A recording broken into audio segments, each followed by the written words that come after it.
आज की वीडियो में कवर करेंगे लोग एनसीईआरटी पॉलिटी क्लास 10 के चैप्टर नंबर 1 है सत्ता की साझेदारी। तो इसे दो भागों में बांट कर देखेंगे लोग। पहला है सत्ता की साझेदारी का रूप क्या है। तो सत्ता की साझेदारी का रूप में अनेक स्तर की दबाव समूह भी आते हैं। और दूसरा है लोकतंत्र है, लोकतांत्रिक व्यवस्था है, जनता शक्ति का स्रोत है, लोकतंत्र का बुनियादी सिद्धांत। और तीसरा है भारत में क्षैतिज बंटवारा है सत्ता में, जैसे विधायिका, कार्यपालिका, न्यायपालिका। हमारे यहाँ नियंत्रण और संतुलन की व्यवस्था है और सत्ता का बंटवारा विभिन्न सामाजिक समूहों के बीच अनेक स्तर की सरकारें हैं भारत में, जैसे केंद्र स्तर पर, राज्य स्तर पर और स्थानीय स्तर पर।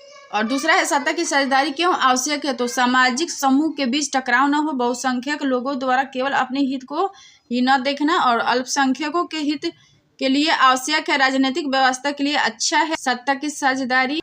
और सत्ता की साझेदारी लोकतांत्रिक व्यवस्था हेतु आवश्यक है और राजनीतिक अस्थिरता को रोकने के लिए आवश्यक है और राजनीतिक स्थिरता बढ़ाने के उद्देश्य से सत्ता की साझेदारी आवश्यक। और ये प्रीलिम्स के फैक्ट है। कार्यपालिका सत्ता का उपयोग करती है जरूर पर यह संसद की अधीन कार्य करती है। और न्यायपालिका की नियुक्ति कार्यपालिका करती है, पर न्यायपालिका ही कार्यपालिका पर और विधायिका द्वारा बनाए गए कानूनों पर अंकुश रखती है। इस व्यवस्था को नियंत्रण और संतुलन की व्यवस्था भी कहते हैं। चैप्टर नंबर 2 है संघवाद, फेडरलिज्म। तो संघवाद के सबसे पहले अर्थ देखेंगे लोग या परिभाषा। तो एक से अधिक स्तर पर सरकार का होना। और संघवाद की विशेषताएं तो दोहरी सरकार, लिखित संविधान और संविधान की सर्वोच्चता, न्यायपालिका की स्वतंत्रता और प्रत्येक स्तर की सरकारें एक ही नागरिक समूह पर प्रशासन करते हैं, शक्ति का विभाजन। तो ये संघवाद की विशेषताएं। अमेरिका वर्सेस भारत के संदर्भ में देखेंगे। अमेरिका के संदर्भ में देखेंगे तो फेडरल रिपब्लिक स्टेट संघीय गणराज्य का दर्जा 1789 में बना और अमेरिका में टुकड़ों को आपस में जोड़कर संघ बनाया गया और अमेरिका में राज्य को अलग होने का अधिकार है। भारत के संदर्भ में देखेंगे तो अनुच्छेद, सबसे पहले अनुच्छेद 1 के बात करेंगे लोग। आर्टिकल 1 के अनुच्छेद 1 में कहा गया है कि भारत जो कि भारत है राज्यों का एक संघ होगा और हमें ये दर्जा 1950 में मिला। एक ही टुकड़े को संघ, भारत में एक ही टुकड़े के संघ है और भारत में राज्यों को अलग होने का अधिकार नहीं है और केंद्र मजबूत है, संघ मजबूत है, अखंड भारत।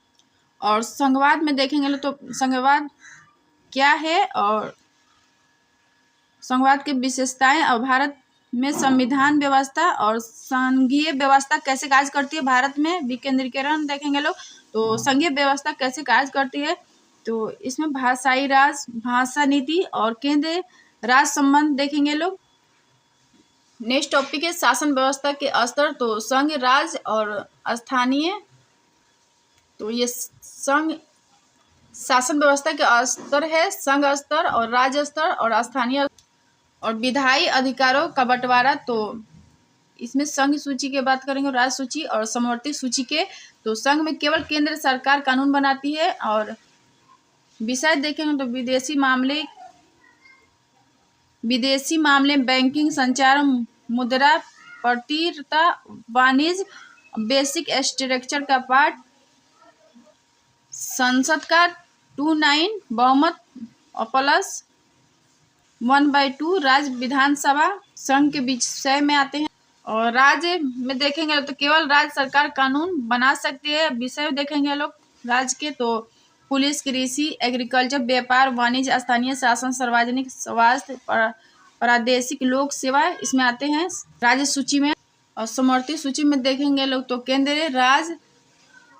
केंद्र तथा राज्य सरकार दोनों कानून बना सकती है। और इसमें शामिल विषय कौन कौन से है तो वन, मजदूर, संघ विवाह, गोद लेना, उत्तराधिकार, शिक्षा। और किसी भी प्रकार का विवाद होने पर केंद्र सरकार निर्णय प्रभावित होगी। और ये प्रीलिम्स के फैक्ट है। सत्ता की साझेदारी क्यों आवश्यक है। तो विभिन्न सामाजिक समूहों के बीच टकराव को कम करने के लिए, राजनीतिक अस्थिरता को रोकने के लिए, राजनीतिक स्थिरता को बढ़ाने के उद्देश्य से। और लोकतंत्र में देखें तो लोकतंत्र का बुनियादी सिद्धांत है जनता ही राजनीतिक शक्ति का स्रोत है और लोकतांत्रिक व्यवस्था में विभिन्न समूह और उनके विचारों को उचित स्थान दिया जाता है। संघवाद की परिभाषा देखेंगे लोग तो एक से अधिक स्तरों पर सरकार का होना और संघीय व्यवस्था की महत्वपूर्ण विशेषताओं में शामिल है। मौलिक प्रावधानों के लिए दोनों स्तरों की सरकारों की सहमति आवश्यक है। अधिकारों की व्याख्या के लिए न्यायालय निर्णायक भूमिका में हो।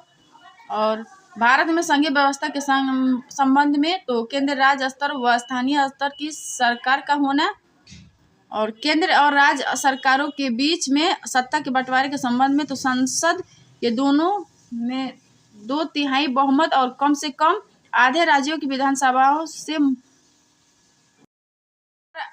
आना होता है। भारत में संघीय व्यवस्था तो केवल संवैधानिक प्रावधान नहीं बल्कि लोकतांत्रिक राजनीति, संघवाद की भावना, नीति आयोग, संघवाद की भावना पर विविधता का आदर करना। और संघीय व्यवस्था को समझने के लिए 3 पॉइंट में से समझेंगे लोग, भाषाई राज, भाषाई नीति और केंद्र राज्य संबंध।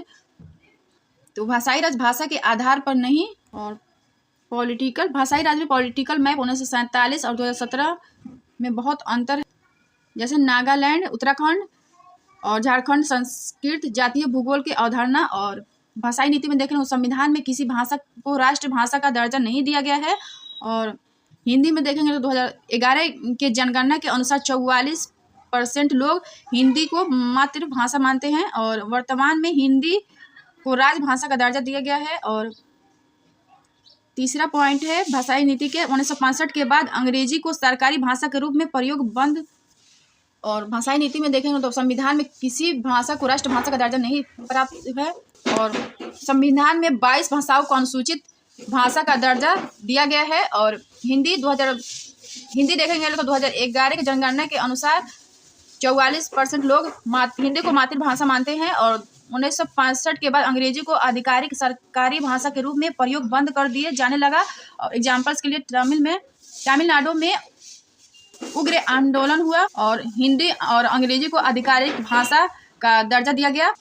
और भारत में 1300+ भाषाएं मौजूद है और 121 प्रमुख भाषाएं हैं और 8वीं अनुसूची में 22 भाषाओं की बात की गई है। केंद्र राज्य संबंध में देखेंगे तो इसे 2 भागों में बांट कर देखेंगे लोग। केंद्र और राज्य में एक ही पार्टी का शासन और दूसरा है केंद्र और राज्य में अलग अलग दलों की सरकारें। तो केंद्र और राज्य में एक ही पार्टी के शासन में देखेंगे तो इसका मतलब यह हुआ कि राज्य सरकारों ने स्वायत्त संघीय इकाई के रूप में अपने अधिकारों का प्रयोग नहीं किया। और दूसरा है केंद्र और राज्य में अलग अलग दलों की सरकारें में देखें तो केंद्र सरकार द्वारा राज्यों के अधिकारों की अनदेखी और केंद्र सरकार द्वारा संवैधानिक प्रावधानों का दुरुपयोग विपक्षी दलों की राज्य सरकारों को भंग कर देना। थर्ड है लोकतंत्र और विविधता। तो इसे 2 भागों में बांट कर देखेंगे, समानताएं, असमानताएं और विभाजन। सामाजिक विभाजनों की राजनीति। तो सामाजिक विभाजनों की राजनीति में 3 आयाम को देखेंगे लोग और समानताएं, असमानताएं और विभाजन में सामाजिक भेदभाव की उत्पत्ति और विभिन्नता में सामंजस्य और टकराव देखेंगे। और समानताएं, असमानताएं और विभाजन में सामाजिक भेदभाव की उत्पत्ति देखेंगे लोग तो जन्म, समुदाय, शारीरिक बनावट, रंग, रूप, शारीरिक क्षमताएं, अक्षमताएं सामाजिक भेदभाव की उत्पत्ति में आते हैं। और सामाजिक भेदभाव की उत्पत्ति के कारण में समान धर्म अनुयायी जैसे एक ही समुदाय का सदस्य न हो और दूसरा कारण है समान धर्म के न हो, जाति का न हो, पंथ का न हो। और विभिन्न सामाजिक समूह में पसंद नापसंद को लेकर, पढ़ाई के विषय को लेकर, खेल या संस्कृति गतिविधियों के आधार पर। और सामाजिक विभिन्नता में यह जरूरी नहीं है सामाजिक विभाजन का कारण हो, जन्म के आधार पर नहीं। विभिन्नता में सामंजस्य और टकराव। तो अमेरिका में सामाजिक विभाजन के आधार में देखेंगे लोग तो सवेत और असवेत आते हैं। तो जैसे असवेत गरीब, शिक्षा का अभाव। तो सवेत भेदभाव करेगा असवेतों के साथ। और भारत में सामाजिक विभाजन में देखेंगे लोग स्वर्ण वर्ग और निम्न वर्ग आते। निम्न वर्ग में गरीब, भूमिहीन, शिक्षा का अभाव। तो स्वर्ण वर्ग निम्न वर्ग के साथ भेदभाव करेगा। Ireland versus Netherland. में देखेंगे तो दोनों देशों में ईसाई बहुल वर्ग है, और ईसाई बहुल वर्ग में दो समुदाय है, एक है कैथोलिक और दूसरा है प्रोटेस्टेंट।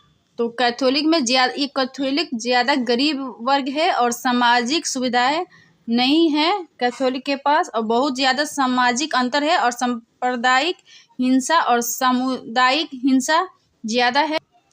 और प्रोटेस्टेंट में सामाजिक अंतर ज़्यादा नहीं है, सांप्रदायिक हिंसा नहीं है और शांति है। बांटकर 3 आयामों में बांटकर देखेंगे लोग। पहला है लोगों में अपनी पहचान के आग्रह का भाव। दूसरा आयाम है किसी समुदाय की मांगों को राजनीतिक दल किसी तरह उठा रहे हैं। और तीसरा आयाम है सरकार का रुख, सरकार की प्रतिक्रिया किसी मुद्दे पर कैसी है।